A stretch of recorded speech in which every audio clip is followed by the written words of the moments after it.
ఈరోజు కథ అయితే చాలా ఇంట్రెస్టింగ్గా ఉంది. అయితే ఈరోజు ఏం జరిగింది అనేది నేను సింపుల్గా షార్ట్ కట్లో చెప్తాను. సో ఇలాంటి డైలీ అప్డేట్స్ కోసం సబ్స్క్రైబ్ చేసుకోండి.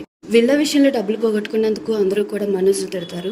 అయినా సరే ప్రభావతి ఈసారి కూడా మనోజ్ని సపోర్ట్ చేస్తుంది. తన బాధలో ఉన్నాడు, ఓదార్చాలి, ఏమీ అనకూడదని. బట్ బాలు మాత్రం ఊరుకోడుగా ఏదో ఒకటి అంటూనే ఉంటాడు. అలాగే మనోజ్ని ప్రభావతి కూడా సపోర్ట్ చేస్తుంది. ఇక ఎవరికి వాళ్ళు రూమ్లోకి వెళ్ళిపోతారు. ఎలా అయినా సరే ఆ డబ్బులు రాబడతానని చెప్పి బాలు బయటకు వెళ్ళి ఆ డబ్బుల కోసం ఎంక్వైరీ చేస్తూ ఉంటాడు. ఇందులో కొబ్బరి బండలు అమ్ముకునే అతను ఆ ఇంటి గురించి కొన్ని డీటెయిల్స్ చెప్పి ఆ ఇంటికి తరచుగా వచ్చి ఒక అమ్మాయి గురించి చెప్పి పక్క వీధిలోనే ఉంటుందని పంపిస్తాడు. ఇక మనకి మీనాని వాళ్ళ ఫ్యామిలీని చూపిస్తారు. అందరూ కూడా పూలు అల్లుతూ ఉంటారు. ఇక సరదాగా మాట్లాడుకుంటూ ఉంటే అక్కడికి బాలు వస్తాడు. ఇక తను స్పెట్స్ పెట్టుకుని వస్తూ ఉంటాడు. మీనా కోసం కూడా తీసుకొస్తాడు. ఒక అమ్మాయి ఇచ్చిందని చెప్తే మీనాకేమో కోపం వస్తుంది. ఇక మీనా బాలు ఇద్దరు కూడా స్పెట్స్ పెట్టుకుంటారు.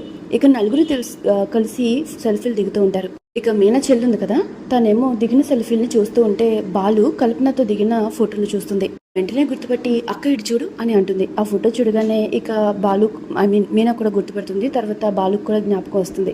వెంటనే కల్పన దగ్గరికి వెళ్తాడు. ఇక తనని నిలదీస్తాడు. ఇలా ఎందుకు చేసావు, డబ్బులు ఎలా కొట్టేశావు అని చెప్పి చాలా మాటలు అంటాడు. ఇక కల్పనకు కూడా విషయం అర్థమవుతుంది. అయితే మీ అన్నయ్య నీకు విషయం చెప్పలేదన్నమాట. నేను ఆ డబ్బుల్ని వడ్డీతో సహా తిరిగిచ్చాను.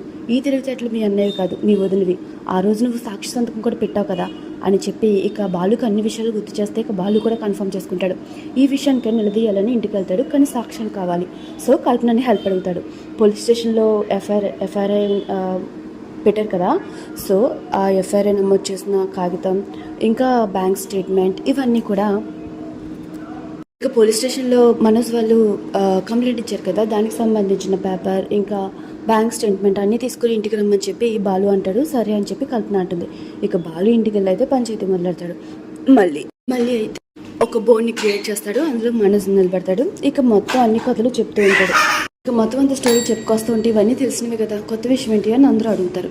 ఇక కల్పన విషయం చెప్పుకొస్తాడు. ఆ డబ్బులు వీళ్ళకి తిరిగి వచ్చాయని చెప్పి, వీళ్ళు ఇవ్వలేదని, ఇదంతా కూడా చెప్తూ ఉంటే నువ్వు అలా చెప్తావేంటి, సాక్ష్యం కావాలి అని రోహిణి అంటుంది. సాక్ష్యాలు వస్తున్నాయి, సాక్షి కూడా వస్తున్నారు అని చెప్పి బాలు అంటాడు. ఇక రోహిణి అయితే కంగారు పడుతూ ఉంటుంది.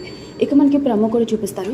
కల్పన ఇంటికి వస్తుంది. మొత్తం అన్ని కూడా చెప్తుంది. ఈ తెలివితేటలు మీ అబ్బాయి కాదు, మీ కోడలు అని చెప్పగానే ఇక అందరూ కూడా చాలా కోపంగా ఉంటారు. ఇక ప్రభావతి అయితే రోహిణిని చాలా కొడుతుంది. ఎందుకు ఇలా చేసావని, నేను ఇలా చేయకపోతే మీ అబ్బాయి అడుగు తినేవాడని రోహిణి అంటుంది. ఇక ప్రభావతికి చాలా కోపం వచ్చి రోహిణిని కూడా కొడుతూ ఉంటుంది.